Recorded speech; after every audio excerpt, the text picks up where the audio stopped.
नमस्कार दोस्तों, मेरा नाम है शिव कुमार। पुरातन भारत के इस YouTube चैनल पर आप सभी का हार्दिक स्वागत है। आज पूरा देश स्वतंत्रता दिवस का पर्व मना रहा है। आज देश अपना 77वें स्वतंत्रता दिवस को मनाने जा रहा है। इस 77 वर्षों में हमने अनेकों उपलब्धियां प्राप्त की हैं। हमने आज इस विश्व में 5वीं सबसे बड़ी अर्थव्यवस्था बनकर भारत उभरा है। तलवार भाले चलाने वाला भारत आज एक परमाणु शक्ति बन चुका है। आज हम अपने मेहनत, अपने पौरुष से हमने मून और चांद तक की यात्रा की है और वहां पर अपना तिरंगा लहराया है। लेकिन आज मैं बात अपने इस 77 वर्ष की उपलब्धियों की नहीं, आज मैं बात करूंगा कुछ ऐसी भूलों की जिन भूलों पर पंडित अटल बिहारी वाजपेयी जी ने एक कविता लिखी कि 15 अगस्त का दिन कहता आजादी अभी अधूरी है, सपने सच होने बाकी है, रावी की शपथ न पूरी है। तो ऐसी कौन सी शपथ थी जो हम सबने ली थी और आज भी हम वो पूरी नहीं कर पाए? तो 31 मार्च 1929 में रावी के तट पर और सभी उस समय के तात्कालिक राजनेता महात्मा गांधी, पंडित जवाहरलाल नेहरू, लोकमान्य बाल गंगाधर तिलक, ऐसे अनेकों और राजनेताओं ने रावी का जल लेकर हाथ में और शपथ ली थी कि हम इस संपूर्ण भारत को और आजाद कराएंगे। लेकिन आज हम देखते हैं कि आज भी हम खंडित भारत में श्वास ले रहे हैं।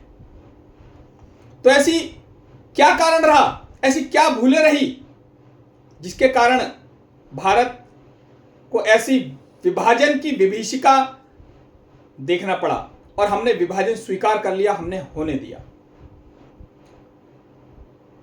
तो ऐसे जिस समय भारत अपनी आजादी के लिए संघर्ष कर रहा था और पूरा देश ये चाहता था कि ये देश आजाद हो जाए, उसी समय वहां कुछ राजनेता उस आजादी से भी ऊपर बढ़कर अपनी कुछ सत्ता स्वार्थ के मोह में आकर के और कुछ ऐसे उन्होंने कदम उठाए जिनका हर्जाना आज भी देश को भरना पड़ता है। ऐसे दो नेता अपने देश में हुए, पहले पंडित जवाहरलाल नेहरू और दूसरे मोहम्मद अली जिन्ना।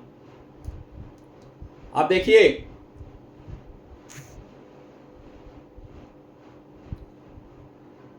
तिब्बत के जो अध्यात्म गुरु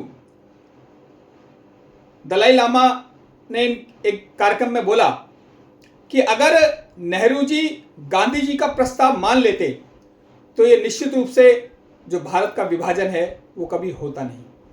तो ऐसी कौन सी शर्त थी जो पंडित जवाहरलाल नेहरू जी ने और गांधी जी की मानी नहीं?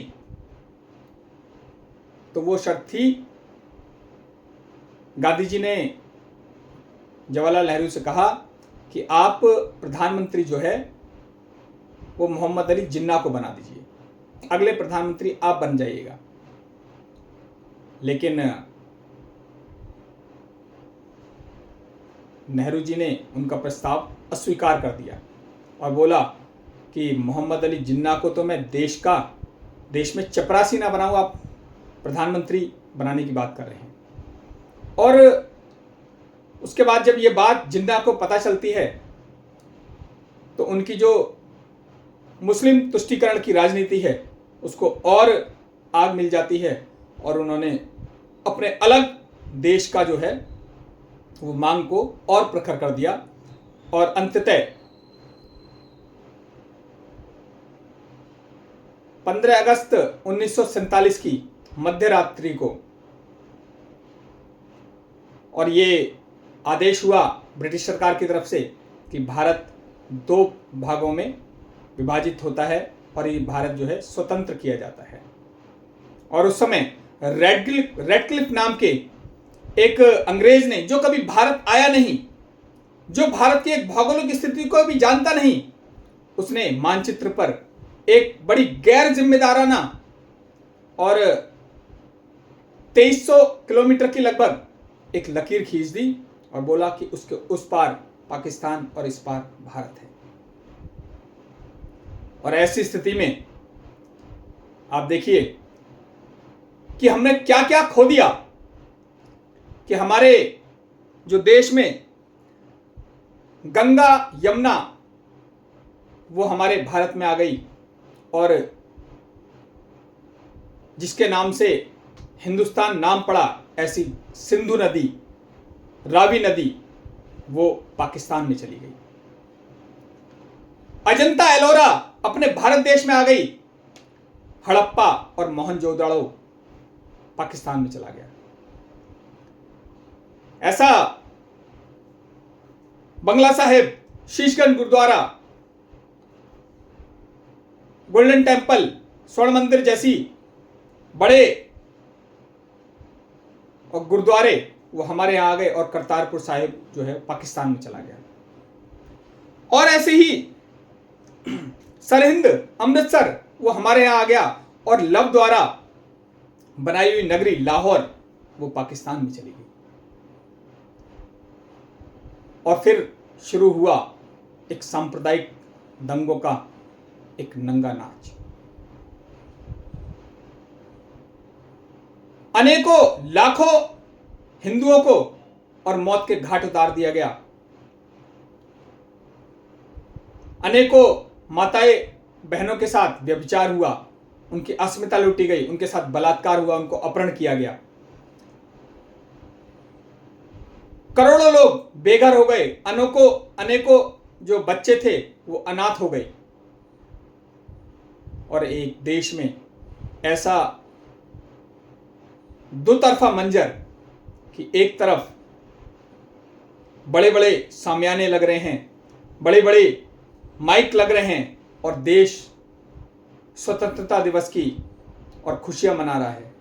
वहीं दूसरी तरफ लाशों से पटे हुए शहरों के शहर, लॉरियों से भरी हुई माताएं बहनों से भरी हुई ऐसी लॉरियां आ रही थी जिनकी छातियों पर भारत मुर्दाबाद के नारे लिखे हुए थे। जब ये बात सोचते हैं तो हमारे रोंगटे खड़े हो जाते हैं।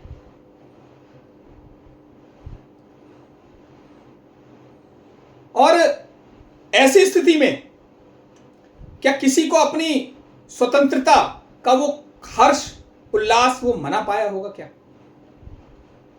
उसको स्वतंत्रता की कभी खुशी हुई होगी क्या? जिसका घर लुट गया, जिसके अपने लुट गए, जिसकी संपत्ति लुट गई, जिसका जो अपना जहां वो रहता था उस शहर से निकाल दिया गया। कुछ लोग इस पार पहुंच गए संघर्ष करके, और कुछ लोग उस रेड क्लिफ द्वारा खींची हुई लकीर को पार करने से पहले ही मौत के घाट उतार दिए गए। तब जाके पंडित अटल बिहारी वाजपेयी जी लिखते हैं कि 15 अगस्त का दिन कहता, आजादी अभी अधूरी है, सपने सच होने बाकी हैं, रावी की शपथ न पूरी है। सपने सच होने बाकी हैं, रावी की शपथ न पूरी है।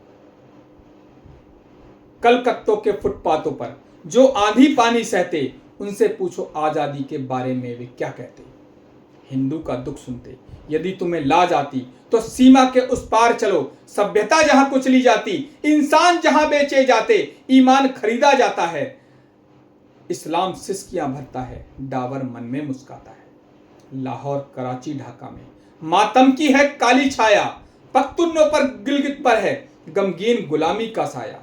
और भूखों को गोली, अंधों को हथियार पहनाए जाते हैं, सूखे कंठों से जेहादी नारे लगवाए जाते हैं।